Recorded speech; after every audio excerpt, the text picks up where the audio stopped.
அன்பானவர்களே, தினம் ஒரு தூதன் மொழியாக உங்களை சந்திக்கிறேன். இந்த நாளிலே சங்கீதங்களின் புஸ்தகம் 133:3. கர்த்தர் என்றென்றைக்கும் ஆசீர்வாதத்தையும் ஜீவனையும் கட்டளையிடுகிறார் என்று தேவதாசனுக்கு வெளிப்பட்ட அனுபவ வார்த்தை. ஆண்டவரை அவர் புரிந்து கொண்ட, ஆண்டவர் தமக்கு தம்மை வெளிப்படுத்தின விதத்தை குறித்தெல்லாம் நாம் யோசிக்கலாம். ஆம், ஆண்டவர் எப்படிப்பட்டவராக இருக்கிறாரா? என்றென்றைக்கும் இந்த வார்த்தையை கவனித்துக் கொள்ளுங்கள். நாம் நடக்கிற சில சூழ்நிலைகளை கண்ணார பார்க்கிற போது, அனுபவிக்கிற சில கஷ்டங்களை பார்க்கும்போது, எத்தனையோ விதங்களில் சோர்வு நம்மை மேற்கொள்ளவே பார்க்கிறது. இந்த காரியத்திலிருந்து நாம் மீண்டு எழும்ப வரணும் அப்படின்னா, ஆண்டவருடைய வார்த்தையை தவிர நமக்கு இந்த பூமியில் பலனை கொடுக்கக்கூடியது, சத்துவத்தை கொடுக்கக்கூடியது வேறு ஒன்றுமே இருக்க முடியாது. ஆகவே இப்படிப்பட்ட காலகட்டங்களிலே நாம் ஏறெடுத்து பார்க்க வேண்டியது கர்த்தருடைய வார்த்தை மட்டுமே. அந்த வார்த்தை தான் சொல்லுது, கர்த்தர் என்றென்றைக்கும் அப்படின்னு. அப்போ எனக்கு கஷ்டம் சூழ்நிலைகள் வரும்போதெல்லாம் இவையெல்லாம் தற்காலிகமானவை, இவையெல்லாம் சீக்கிரமாக விலகி போகும். ஆனால் ஆண்டவர் என்னை குறித்து வைத்திருக்கிற காரியங்கள் என்னென்னா, என்றென்றைக்குமே என் ஆண்டவர் என்னை ஆசீர்வதிக்கிறவர், எனக்கு ஒரு நல்வாழ்வை கட்டளையிடுகிறவர் என்றதான அந்த வெளிப்பாட்டுக்குள்ளேயே நம்ம வாழலாமே.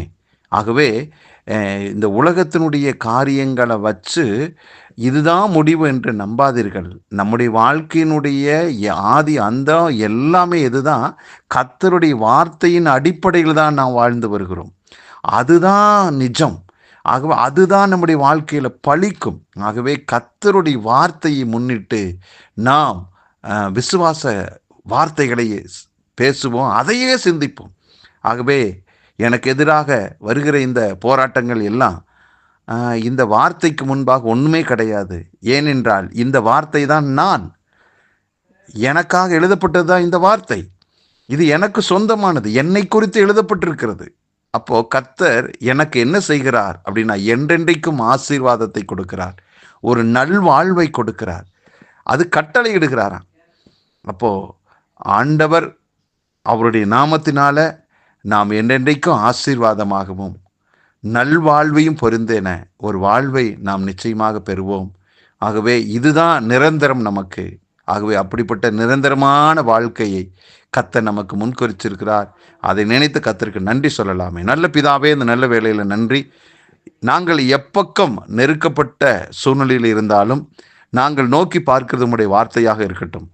என்றென்றைக்குமே நீர் எங்களுக்கு ஆசீர்வாதத்தையும் ஜீவனையும் கொடுக்கக்கூடிய நல்ல ஆண்டவராக இருக்கும் பட்சத்தில் தற்சமயம் எங்களுக்கு வரக்கூடிய போராட்டங்கள், நோய் நொடிகள், வியாதிகள் எல்லாம் எம்மாத்திரம், அவையெல்லாம் நிலையற்றவை. நிலையானது நீர் சொன்ன வார்த்தை தான்ப்பா. ஆகவே எங்களை குறித்து நீர் வைத்திருக்க அத்தனை திட்டங்களுக்கும் எங்கள் ஆவி ஆத்மா சரீரத்தை அர்ப்பணிக்கிறோம். இதை கேட்டுக்கொண்டிருக்கிற ஒவ்வொருடைய வாழ்வையும் உடைய கரத்தில் ஒப்புக் கொடுக்குறோம்ப்பா. எல்லாருடைய வாழ்விலும் ஆண்டவரே நீர் அனுமதித்த ஆசீர்வாதத்தையும் வாழ்வையும் பெற்று சுகவாழ்வு வாழ்வார்களாக. நன்மை கிருபை அவங்க வாழ்க்கையில் தொடர்வதாக. எந்த விஷயத்தில் கர்த்தாவே கஷ்டத்தோடு இருக்காங்களோ அந்த கஷ்டம் இப்பொழுது விலகுவதாக, நன்மை உண்டாவதாக, சுகம் உண்டாவதாக, விருத்தி அடைவதாக என்று சொல்லி வாழ்த்தி ஆசீர்வதிக்கிறேன். கர்த்தர் எங்கள் வேண்டுதலை கேட்டு நன்றி. இயேசு கிறிஸ்துவின் நாமத்தில் வாழ்த்தி ஆசீர்வதித்து ஜெபிக்கிறேன் நல்ல பிதாவே, ஆமேன். கர்த்தர் நல்லவர், அவர் என்றென்றைக்கும் உங்களையும் என்னை ஆசீர்வதிக்கிறவர். ஜீவனுள்ள தெய்வத்தை நம்பிக்கையோடு அவர் மேல் பாரத்தை வச்சு நம்பி காத்திருப்போம். நன்றி.